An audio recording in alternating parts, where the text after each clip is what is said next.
গরম গরম লুচি পরোটা দিয়ে খাওয়ার জন্য যদি নিরামিষের দিনেও একটা এরকম সুন্দর রেসিপি থাকে যেটা আপনারা খুব সহজেই বানিয়ে ফেলতে পারবেন, তাহলে কেমন হয় বলুন তো। আজকে বানাতে চলেছি একটা চানার রেসিপি, যেটা একটা ক্রিমি মাখানি চানা, কিন্তু সেটাতে পেঁয়াজ বা রসুন কিছুই ব্যবহার করিনি। রেসিপিটা করতে কিন্তু আপনাদের ওই 10 মিনিট মতো সময় লাগবে। তো চলুন আর দেরি না করে পুরো রেসিপিটা দেখে ফেলা যাক। শুধু আপনাদেরকে আগের দিন রাত্রিবেলা 1 কাপ কাবুলি চানা ছোলা ভিজিয়ে রাখতে হবে, আর পরের দিন সকালে প্রেসার কুকারে সেগুলোকে একটু সিদ্ধ করে নেবেন নুন দিয়ে। ব্যাস, তাহলে আপনাদের প্রেপিং তৈরি হয়ে যাবে।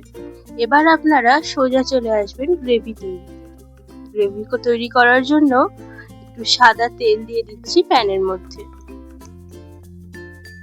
আর ফোড়ন হিসেবে দিচ্ছি একটা তেজপাতা, কিছু এলাচ আর দারচিনি। এবার সোজা তেলের ওপরেই দিয়ে দেব 1 টেবিল চামচ মতো আদা বাটা। আদা বাটাটাকে অল্প একটু ভাজা ভাজা করে নেব। তারপর দিয়ে দেব 2 মিডিয়াম সাইজের টমেটোর পেস্ট। এখন তো শ্রাবণ মাস চলছে, শ্রাবণ মাসের সোমবারে অনেকেই নিশ্চয়ই নিরামিষ খান, তাই এর পরের সোমবারে এই রেসিপিটা একবার বানিয়ে দেখতে পারেন। এত সহজে তৈরি হয়ে যাওয়া রেসিপি যে এত সুস্বাদু হতে পারে, একবার না বানিয়ে দেখলে আপনারা কিন্তু বিশ্বাসই করবেন না। আর যদি রেসিপিটা ভালো লেগে থাকে তাহলে অবশ্যই কমেন্ট করে জানাবেন আমাকে, আর চ্যানেলটা সাবস্ক্রাইব করে দেবেন। টমেটো বাটাটা দেওয়ার পর এবার গুঁড়ো মশলাগুলো দিয়ে দেব, যেমন ওই ধনে গুঁড়ো, জিরে গুঁড়ো, অল্প একটু লঙ্কার গুঁড়ো। তবে হলুদ গুঁড়োটা এখানে স্কিপ করে দিন, কারণ এই রেসিপিটা হলুদ রঙের হবে না।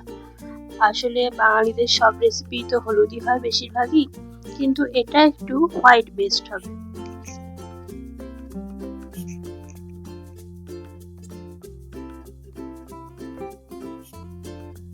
এই গুঁড়ো মশলাগুলো দিয়ে বেশ ভালোভাবে মশলাটাকে কষিয়ে নেব 3 থেকে 4 মিনিট মতো হাই ফ্লেমে।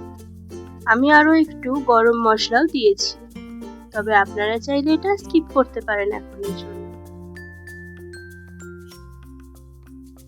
মশলাগুলো ভালোভাবে যখন কষানো হয়ে যাবে আর অল্প অল্প তেল ছেড়ে দেবে, তখনই আমাদের মশলাটা রেডি হয়ে যাবে। এবার আমরা এতে অল্প একটু জল দেব যাতে মশলাটা ধরে না যায়, আর তারপর ওই সিদ্ধ করে রাখা কাবুলি ছোলাগুলো দিয়ে দেব।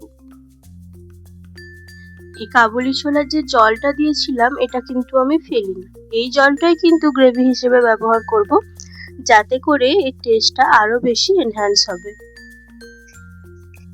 এবার অল্প একটু নুন দেব, কারণ আগে থেকেই চানাটা সিদ্ধ করার সময় নুন দেওয়া ছিল। তারপরে এটাকে ফোটাতে দেব 10 মিনিট। 10 মিনিট মতো ফুটে গেলে জলটা প্রায় কমে আসবে, আর সিদ্ধ তো ছোলা আগে থেকেই হয়ে আছে। এবার এই কাবলি ছোলাগুলো একটু একটু ম্যাশ করে দেব, বেশি না, ওই 30% মতো, যাতে একটু ক্রিমিনেস আসে। তারপরে গ্যাসের ফ্লেমটা একদম বন্ধ করে দেব, আর দিয়ে দেব 1 কাপ মতো ফ্রেশ ক্রিম। ফ্রেশ ক্রিমটা কিন্তু ফ্রিজ থেকে বার করে রাখবেন, যাতে রুম টেম্পারেচারে চলে আসে। এই ফ্রেশ ক্রিমটা দিয়ে একটু নাড়িয়ে নেব। গ্যাসের ফ্লেমটা কিন্তু এখনো বন্ধই আছে, কারণ গ্যাস অন করে দিলে ক্রিমটা কেটে যেতে পারে। ভালোভাবে মিক্স করে নেব।